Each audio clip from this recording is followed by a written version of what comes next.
नमस्कार। मैं प्रोफेसर अमिताभ बैनर्जी। आज हम थोड़ा बात करेंगे जो कि हमारा मैं उसमें एक्सपर्ट नहीं हूँ। और मैं जिस चीज़ में एक्सपर्ट नहीं हूँ अभी तक मैं उसमें बोलने से थोड़ा हिचकिचाता हूँ। पर अभी मैं इसलिए इसके बारे में बात करूँगा, एक्सपर्ट न होने के बावजूद भी, कि अभी आप लोगों ने भी सुना होगा, क्लाइमेट चेंज क्लाइमेट चेंज।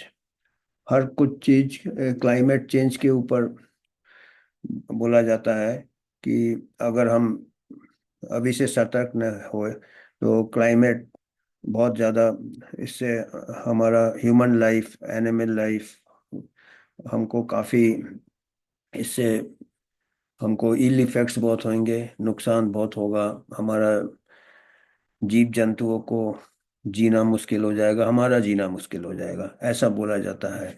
और मैं एक्सपर्ट न होने के बावजूद भी क्यों इसमें थोड़ा दिलचस्पी लेने लगा हूँ, क्योंकि अभी हमारे हेल्थ, मैं पब्लिक हेल्थ एक्सपर्ट हूँ।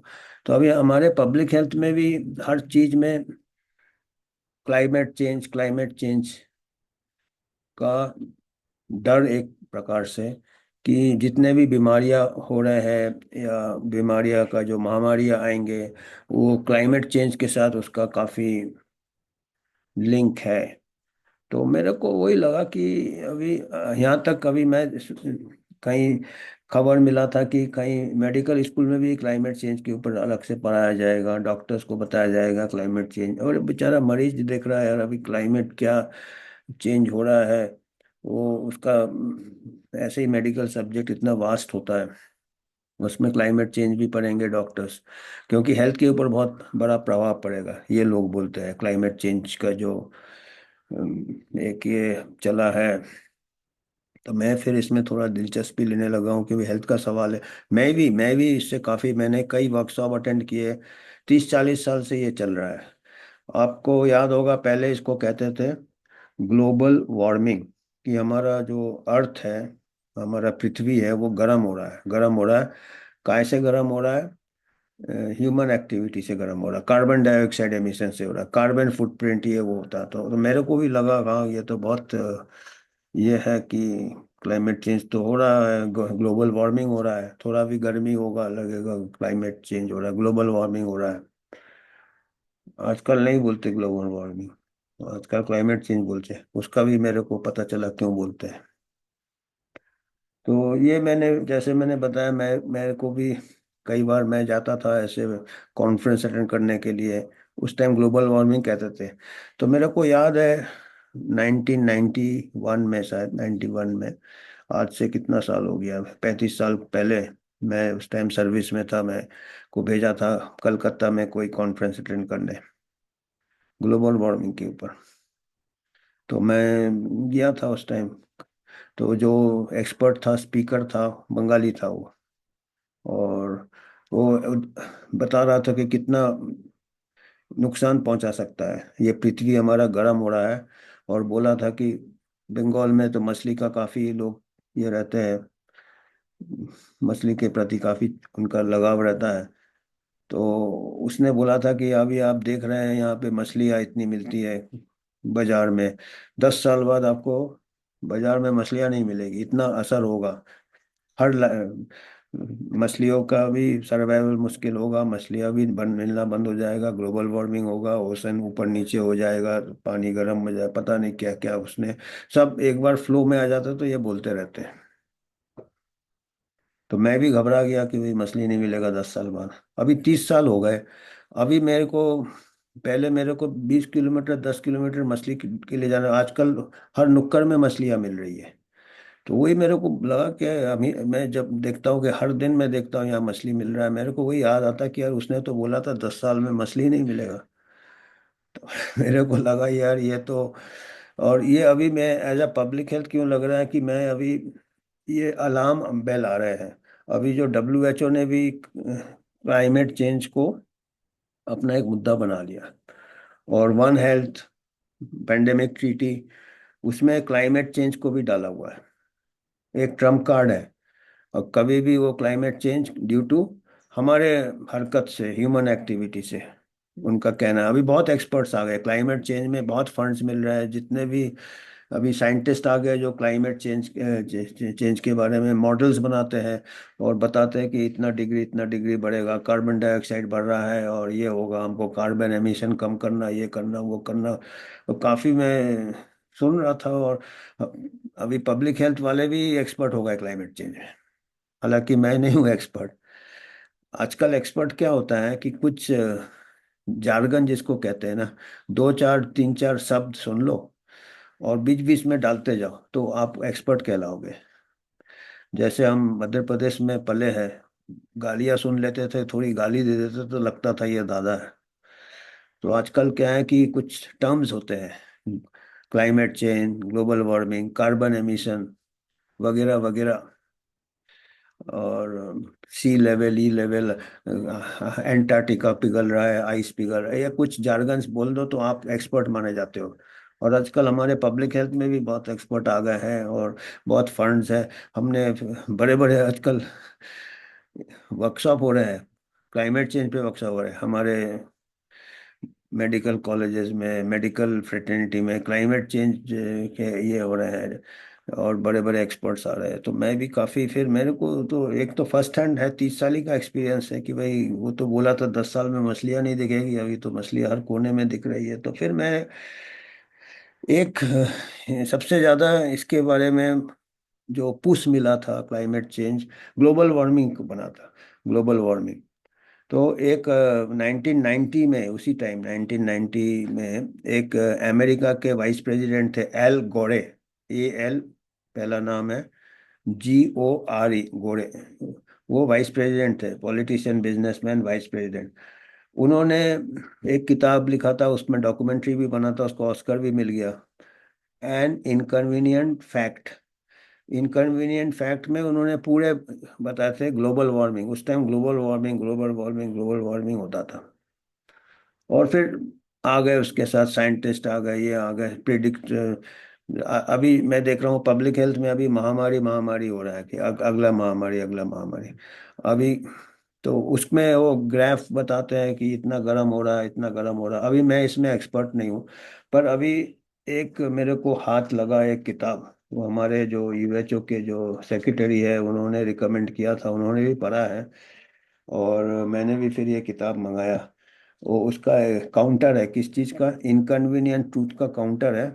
एक किताब है इनकन्वीनियंट फैक्ट्स, उसका एल गोरे ने जो किताब लिखा था, जिससे कि ग्लोबल वार्मिंग का एक पैनिक चालू हो गया था, वो क्या था, इनकन्वीनियंट ट्रूथ। ये कह रहे हैं कि इनकन्वीनियंट फैक्ट्स, इन्होंने ये पूरे काउंटर किए पॉइंट्स ग्लोबल वार्मिंग के। अभी इसको क्लाइमेट चेंज कहते हैं। और ये कहाँ है, दी साइंस, ये साइंस के साथ उन्होंने किए हैं, the science that Al Gore doesn't want you to know. मतलब आजकल क्या हो रहा है पब्लिक हेल्थ में, तो मैंने देख लिया। अब इसमें मैं एक्सपर्ट नहीं हूँ, पर ये जिन्होंने किताब लिखा है बहुत बड़े एक्सपर्ट है। इनका पूरा मैं थोड़ा पढ़ता हूँ। इनका नाम है ग्रेगरी राइटस्टोन, ग्रेगरी राइटस्टोन है, इनका वेबसाइट भी है, आप देख सकते हैं इनका वेबसाइट। और मैं तो ये रिक्वेस्ट करूंगा, जो लोग इसके एक्सपर्ट है, जियोलॉजी के एक्सपर्ट है, क्लाइमेट चेंज एनवायरनमेंट के एक्सपर्ट है, स्कूल के बच्चे, कॉलेज के बच्चे, वो भी ये भी पढ़े, इस टाइप की किताब भी पढ़े, क्योंकि हमारे को साइंस में बैलेंस भी होना चाहिए। एक व्यू में क्या होता है कि बहती गंगा में हर कोई, और आजकल जो साइंटिस्ट है वो ग्रांट के पीछे भागते हैं। अगर ये एजेंडा होगा, और ये एजेंडा बहुत इजी है गवर्नमेंट्स के लिए, WHO के लिए, जो कि कभी भी लॉकडाउन, अभी महामारी के नाम पे आपने देखा लॉकडाउन किया, कल बोलेंगे बहुत ज़्यादा, एक मॉडल बना देंगे कि बहुत गर्म हो जाएगा सब कुछ, फिर मूवमेंट बंद, ये बंद, गाड़ी बंद, बत्ती बंद, सब अपनी जगह ये हो जाएंगे। तो ये इसलिए ये ऐसे अल्टरनेटेड व्यूज, साइंस में दोनों व्यूज पढ़ने चाहिए। और ये ऐसे नहीं है, ये इंडिपेंडेंट साइंटिस्ट है, एक्सपर्ट्स है, वो लिखते हैं। और जो सूडो एक्सपर्ट्स है, जैसे हमारे पब्लिक हेल्थ वाले भी आजकल क्लाइमेट, हर चीज़ में क्लाइमेट चेंज, ये मलेरिया बढ़ रहा क्लाइमेट चेंज, ये बढ़ रहा, सर्दी जुकाम हो रहा क्लाइमेट चेंज। अरे भाई, क्लाइमेट तो हमेशा ही चेंज होता रहा है, कौन सा नया है। तो ये जो ऑथर है इसके बारे में मैं बताता हूँ, ग्रेगरी राइटस्टोन, ये जियोलॉजिस्ट है, जो कि ये सब क्लाइमेट वगैरह स्टडी करते हैं। 35 साल का एक्सपीरियंस है इनको। एंड ये काफ़ी दिनों से इन्वेस्टिगेट कर रहे हैं अर्थ, धरती के बारे में, धरती के जो प्रोसेस है। और इसका डिग्री मिला था कौन सा, Wagner university, masters in geology from waste Virginia. Scientific process, ये साइंस को काफ़ी प्रमोट करना चाहते हैं कि जो भी चीज़ है साइंस के ऊपर बेस्ड है। और इन्होंने बहुत, ये पूरे किताब में पूरे फैक्ट्स दिए हैं कि सब समझ सकते हैं। ये बड़े बड़े ये ग्राफ्स दिए हैं। ये कहते हैं कि ये एक अगर डेटा आप देखेंगे ना, 1945 से लॉन्ग लॉन्ग उन्होंने ग्राफ किए हैं। और उन्होंने कई जगह डाले हैं कि अभी हम कह रहे हैं कि अभी ग्लोबल वार्मिंग हो रहा है, इतना वार्मिंग है, इससे ज़्यादा भी वार्मिंग पहले भी हो चुका है। तो ये अर्थ जो है, ये जैसे अपना गीजर है, गरम फिर ठंडा, गरम ठंडा, ये ग्राफ में बता रहे हैं कि ये है ऊपर नीचे नेचुरल साइकिल्स है। नेचुरल साइकिल्स है। ये मैं अभी बहुत डिटेल किताब है, पूरा मैं बता नहीं सकता, पर इतना मैं बता सकता हूँ, वो देखिएगा। ये कई ऐसे ग्राफ बता रहे हैं कि ये क्या है, शॉर्ट टाइम फ्रेम में आप ले लो, आउट ऑफ कंटेक्स्ट ले लो, हम्म, तो ऐसा लगेगा कि गर्म हो रहा है। पर कह रहे हैं कि इतने कॉम्प्लेक्स फिनोमेना है और ह्यूमन एक्टिविटी से हार्डली कुछ इम्पैक्ट होता है, ये नेचुरल अर्थ के फिनोमेना है। कूलिंग होता रहता है, और कूलिंग का भी डर रहता है कि कूलिंग, कई आइस एजेज आए हैं पूरे मिलियन ऑफ ईयर्स के, उन्होंने ट्रेस किए हैं कि कभी कभी आइस एज आए हैं 1890 से। देखिए, index of mean drought conditions, ये कई बार ये बोला कि अगर बड़े टाइम स्केल में ये लो, आप डेटा लो, तो आपको पता चलेगा कि कोल्ड पीरियड्स भी आते हैं और वार्म पीरियड्स भी आते हैं। और अभी हमको जितना वार्मिंग हो रहा, पहले उतना वार्मिंग पहले हो चुका है, और उससे फिर बाद में कोल्ड। तो ये 300 ईयर्स ऑफ वार्मिंग, मैंने 300 साल में, अभी देखिए सेंट्रल, 300 साल का वार्मिंग दिया है कि कोई ज़्यादा फर्क नहीं पड़ा है 300 साल में। जो ऐसे कर रहे हैं ना कि बस अभी अगले साल 10 साल में थोड़ा थोड़ा है, ऐसा नहीं है कि नहीं है, बिल्कुल नहीं है, ऐसा भी नहीं कह सकते। पर इन लोग जो इतना एग्जैजरेट करके बोलते हैं ना, और फिर ये पूरा किताब काफी डिटेल में है। एंड में इन्होंने क्या किया है, एक लिस्ट ऑफ इनकन्वीनियंट फैक्ट्स बनाया है, पूरे किताब से लिस्ट निकाला है। इनकन्वीनियंट फैक्ट्स के एक लिस्ट बनाया है, एक एक लाइन का लिस्ट है, वो मैं पढ़ता हूँ। और वो जो भी आप स्टूडेंट्स है या कॉलेज के या जो इंटरेस्टेड पढ़े लिखे लोग हैं, वो इसका आंसर ढूंढे, या जो सो कॉल्ड एक्सपर्ट है उनसे पूछे कि इसका जवाब दीजिए। क्यों नहीं, इन्होंने इस किताब में पूरा डेटा ग्राफ डेटा के साथ पेश किया है, जो भी फैक्ट्स है, और जो कि फिट नहीं होते हैं एल गोरे का जो इनकन्वीनियंट ट्रूथ की। और इसीलिए पहले ग्लोबल वार्मिंग का ये लगाया था। बाद में जैसे इन्होंने जैसे बताया है ना, 30 साल में भी कई बार वार्मिंग का प्रिडिक्शन था और टेम्परेचर डाउन हो गया। तो वो वार्म होने की जगह ठंडा हो गया, तो वो क्लाइमेट चेंज कर दिया उसके, तो दोनों कवर हो गया। अभी टर्म देखेंगे, क्लाइमेट चेंज बोलते हैं, वो ठंडा होने से भी बोलेगा देखो ये भी अनप्रिडिक्टेबल है, वार्म की जगह ठंडा हो गया। मतलब चित भी मेरा पट भी मेरा, बात यह है। और आम जनता डरती रहती है, और साइंटिस्ट लोग को बहुत ग्रांट मिलता है। और जो साइंटिस्ट ये वाला डर फैलाएगा क्लाइमेट, उसको ज़्यादा ग्रांट मिलेगा। तो ये पहला पहला फैक्ट है, इनकन्वीनियंट फैक्ट नंबर 1, पहला जो सच है उसमें दिया है, कार्बन डाइऑक्साइड से ग्रीन हाउस गैस नहीं है। वैसे ग्रीन हाउस जैसे होते हैं ना, जो आपने ग्रीन हाउस देखेंगे, जो कार्बन डाइऑक्साइड से वो टेम्परेचर हाई होता है, वो कहते हैं कि जो क्लाइमेट चेंज वाले जो है, जो लोग क्लाइमेट चेंज के बारे में हमको डरा रहे हैं या खुद भी डर रहे हैं, वो कहते हैं कार्बन डाइऑक्साइड से पृथ्वी गर्म हो रहा है। ये पहला ये है, इन्होंने कई डेटा दिया है कि जहाँ जहाँ carbon dioxide level up down होते रहे पृथ्वी में, और जब जब बहुत हाई हुआ, एक समय के बाद वो कूलिंग इफेक्ट होता है, वार्मिंग इफेक्ट नहीं होता। सबसे ज़्यादा वार्मिंग इफेक्ट होता है वाटर वेपर का, अपना पानी जब ये होता है, भाप होता है। आप इसलिए देखेंगे जहाँ कोस्टल एरिया है, जहाँ ह्यूमिडिटी ज़्यादा है, जहाँ भाप ज़्यादा है पानी का, वहाँ पे गर्मी ज़्यादा लगता है आपको। तो carbon dioxide is not the main cause of global warming, इन्होंने पहले दिया है, पहला फैक्ट ये है।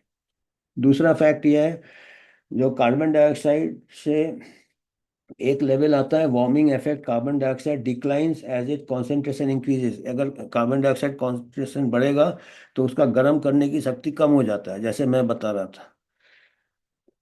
और तीसरा फैक्ट क्या है, सबसे पहला first and foremost, carbon dioxide plant के लिए, ट्रीज के लिए, वेजिटेबल के लिए, पौधे के लिए, ग्रीन हम बोलते हैं ना, ग्रीन ग्रीन कवर होना चाहिए, ग्रीन के लिए वो, उसके लिए खाद्य पदार्थ है, फूड है उसके लिए।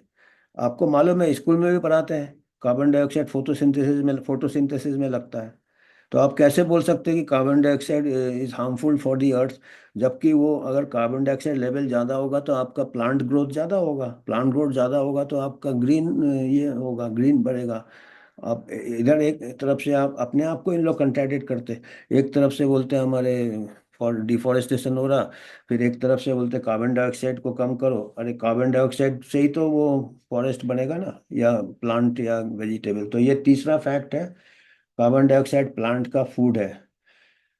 इनकन्वीनियंट फैक्ट नंबर 4, चौथा जो सच है, आइस एजेस, जो 4 आइस एज उन्होंने ट्रेस किए हैं पूरे किताब में, कई मिलियन ऑफ ईयर्स हिस्ट्री इन्होंने पृथ्वी का निकाला, और टेम्परेचर उन्होंने अप डाउन का ये रिकॉर्ड निकाला, किसी तरीके से, कई तरीके से निकलते हैं, ये पूरे डिटेल्स दिए हैं।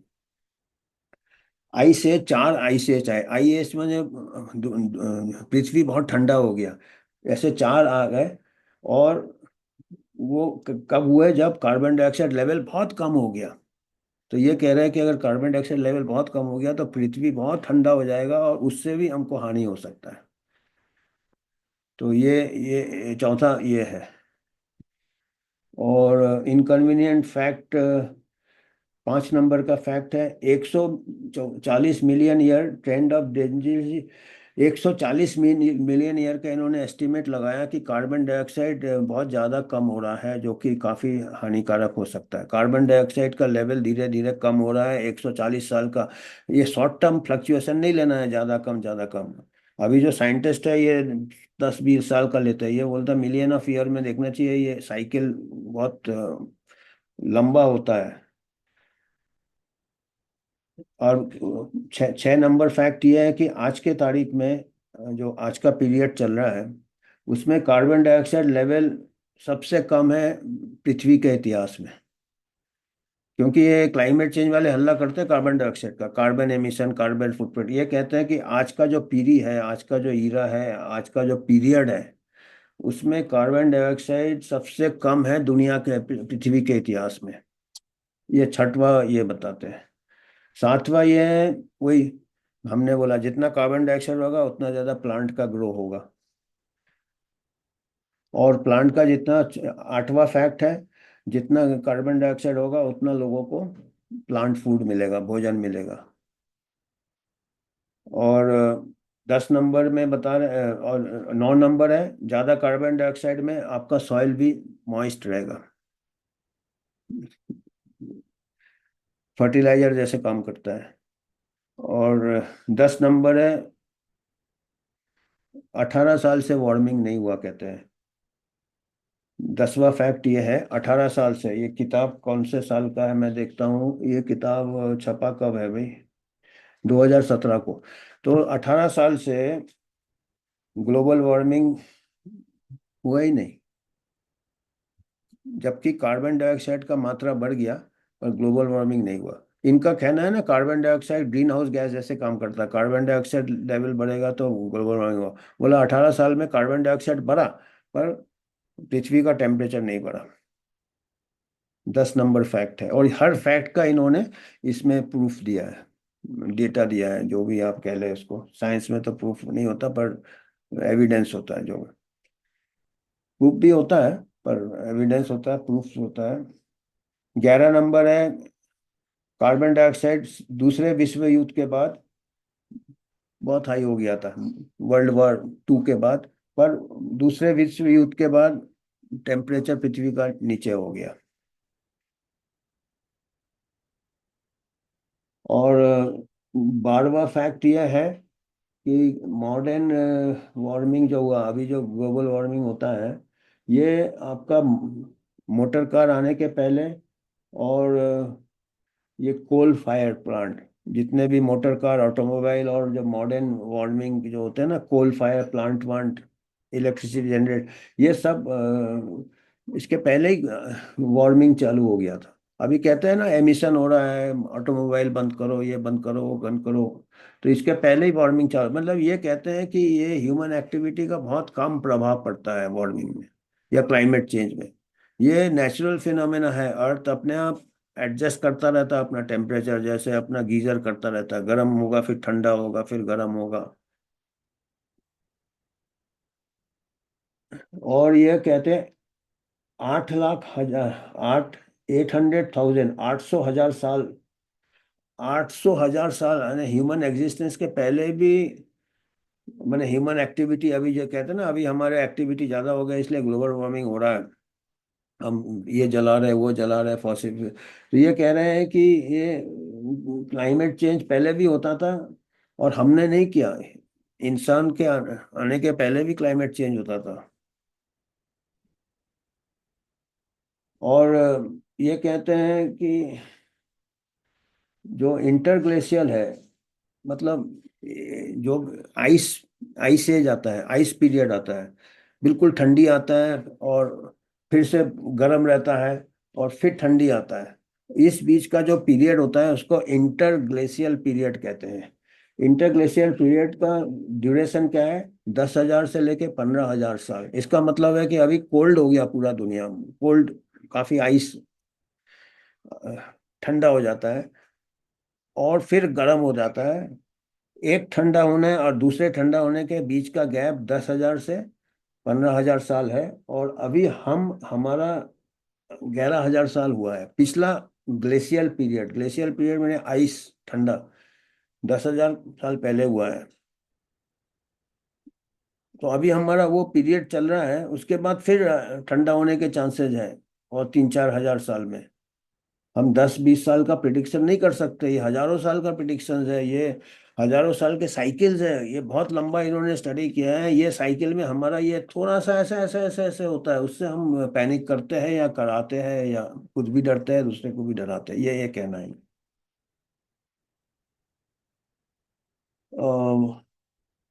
और आखिरी इंटर बता रहे हैं कि 120,000 साल पहले जो पीरियड था, लास्ट इंटरग्लेशियल, दो आइस एज के बीच में पीरियड वो हुआ था, वो अभी का जो क्लाइमेट है उससे 8 डिग्री सेंटीग्रेड ज्यादा गर्म था। अब है ना, हम जो ये कह रहे हैं कि दो आइस एज के बीच में वार्म, बहुत लॉन्ग वार्म पीरियड रहता है, तो अभी हम वार्म पीरियड में हैं। इसके पहले वाला जो वार्म पीरियड था, बहुत हजारों साल पहले, मतलब 120,000 साल पहले का जो टेम्परेचर था अर्थ का, आज के तारीख के टेम्परेचर से 8 डिग्री ज्यादा था। और वो कहते हैं उस टाइम पोलर बियर, अभी हम कहते हैं ना पोलर बियर खत्म हो जाएगा अंटार्कटिका, ये बोला पोलर बियर भी सरवाइव किया, ग्रीनलैंड भी मेल्ट नहीं हुआ, अंटार्कटिका आर्टिका आइस कैप वगैरह ये हो चुका है। ये अभी जितना गर्म है उससे पहले 120, 1 लाख साल पहले हो चुका है। फिर और 10,000 साल से टेम्परेचर चेंज हो रहा है। और अभी का जो गर्मी है, मैं अभी एक फटाफट पढ़ देता हूँ क्योंकि 100 है तो बहुत ही अभी मेन मेन पढ़ देता हूँ। अभी का जो गर्मी है, पहले भी इतना गर्मी हो चुका है, मतलब पृथ्वी के इतिहास में, ह्यूमन इतिहास तो बहुत कम है उस हिसाब से। तो हमारा अभी का जो गर्मी ठंडी जो हो रहा है, वो मतलब पहले इतना हो चुका है, ये कोई नया अनयूजल नहीं है।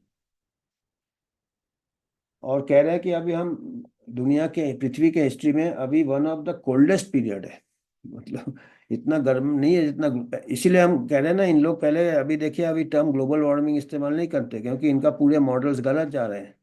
अभी ये टर्म क्या इस्तेमाल करते हैं, क्लाइमेट चेंज, मतलब ठंडी से भी डरो, गर्मी से भी डरो।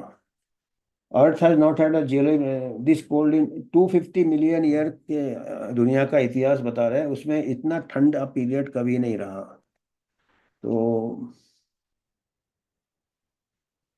और कोई टेम्परेचर प्रिडिक्ट नहीं कर सकता, बोला ये 600 मिलियन सालों का जो दुनिया का ये है इतिहास है, उसमें ये टेम्परेचर प्रिडिक्ट नहीं कर सकते, ये खाली चेंज होता रहेगा, अप डाउन अप डाउन।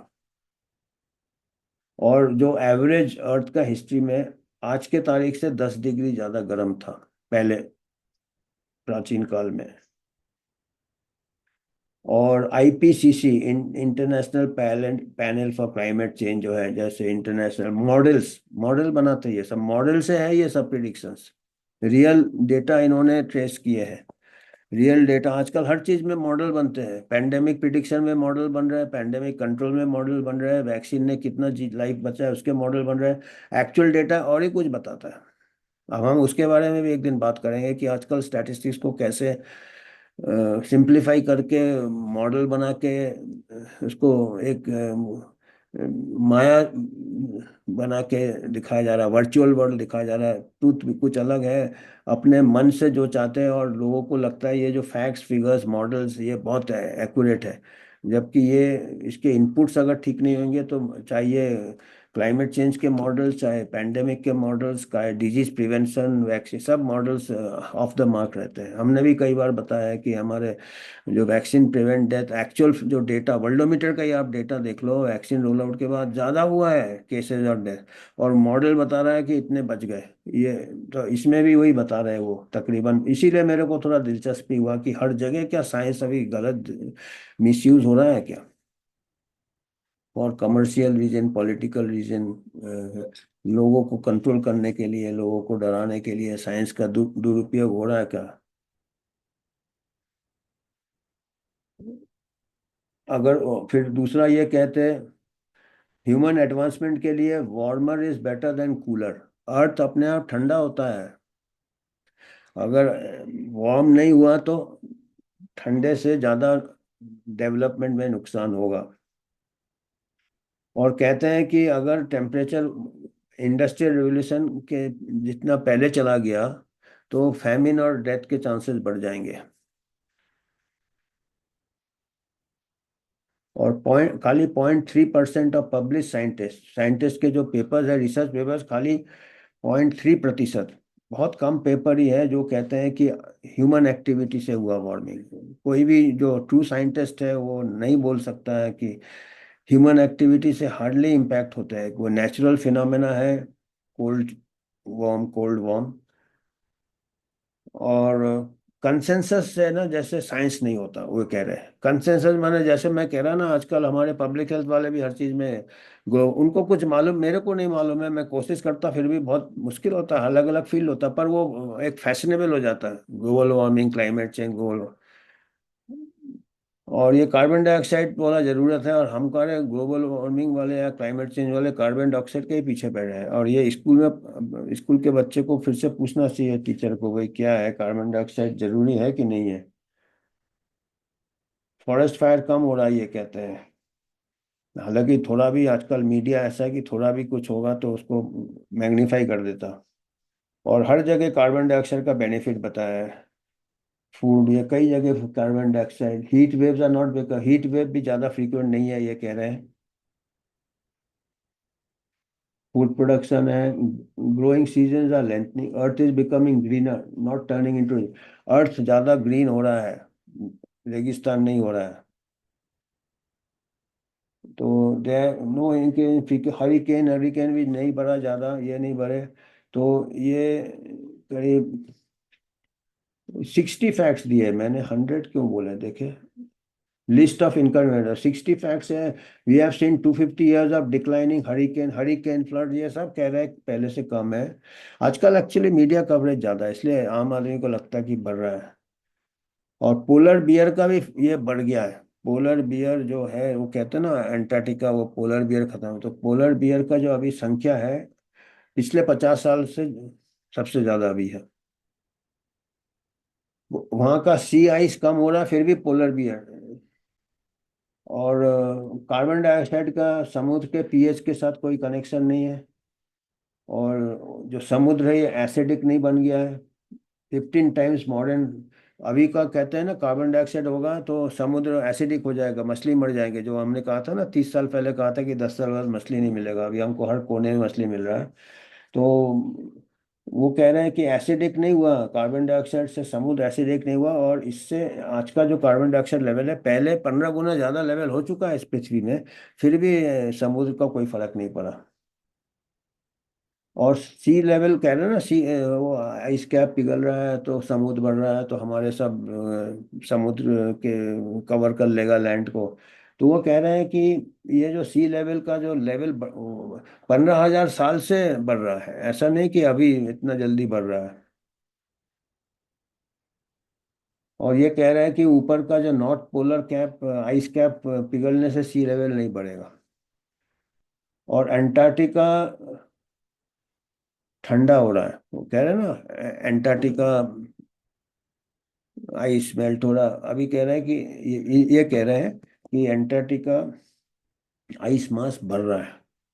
तो मतलब बात यह है कि हम ये नहीं कहेंगे कि ये सच है या ये है। मतलब सवाल तो है इसमें, 60 फैक्ट्स दिए हैं, ये सबसे बड़ा ही शुरू से ही कार्बन डाइऑक्साइड का दिया है। और ये कहा है कि आप कहीं से भी फिगर निकाल लो। जैसे अभी हमको महामारी में, मैं थोड़ा सब्जेक्ट एक्सपर्ट हूँ, तो मेरे को लगा कि आप अगर पिछले महीने कुछ केस नहीं हुआ, अभी अगर 4 केस हो गए, आप कहोगे 400 गुना ज़्यादा बढ़ गया बेस लाइन से ये। तो ऐसे करके शॉर्ट टर्म ये लेके आप पैनिक क्रिएट कर सकते हो। तो मेरे को लगता है क्लाइमेट चेंज में भी ऐसा हो रहा है। इन्होंने ऐसे लिखे है किताब में कि ये छोटे पीरियड के अगर ट्रेंड देखोगे, पीरियड्स ये नेचुरल फिनोमेना है। ग्लोबल थोड़ा गर्म होगा, फिर आइस कोल्ड होता है, फिर ह्यूमन एक्टिविटी से। तो ये कह रहे हैं कि ह्यूमन एक्टिविटी से शायद फायदा है, इतना नुकसान नहीं है जितना कि बताए जा रहे हैं। क्योंकि जो लोग एक्सप्लॉइट करना चाहते हैं ह्यूमंस को, ये करना चाहते हैं, वो डरा के रखना चाहते हैं और हमेशा ब्लेम करेंगे, और उसी बहाने से आप अभी देखिए, ये तो जब इसी का साइंस कंफर्म नहीं है, मेट्रोलॉजिकल साइंस की आप प्रिडिक्ट नहीं कर सकते कितना गर्म होगा कितना ठंडा होगा आज से 10 साल 20 साल 30 साल बाद। ये हजारों साल का डेटा बताता कि ये ट्रेंड्स है। बिगर इनकम्प्लीट ये है ये। इसको आप अभी पब्लिक हेल्थ के साथ जोड़ रहे हो, पेंडेमिक के साथ जोड़ रहे हो, डिजीज के साथ जोड़ रहे हो। WHO बोलता हम कंट्रोल करेंगे पेंडेमिक और क्लाइमेट चेंज और वन हेल्थ, और पूरा उसमें क्लाइमेट चेंज भी इनका बहुत बड़ा एजेंडा है, कार्बन एमिशन और ये एमिशन। तो इसमें यह है कि हमको दूसरा पक्ष भी देखना चाहिए। और ऐसे अभी काफी साइंटिस्ट हैं जो उन्होंने ऐसे क्वेश्चन किए हैं क्लाइमेट चेंज के मॉडल्स। जितने भी क्लाइमेट चेंज के आपके प्रिडिक्शंस है, वो मॉडल बेस्ड है, क्योंकि आगे का तो मालूम ही नहीं है कुछ। अगले दिन बारिश होगा कि नहीं ठीक से आप प्रिडिक्ट नहीं कर सकते।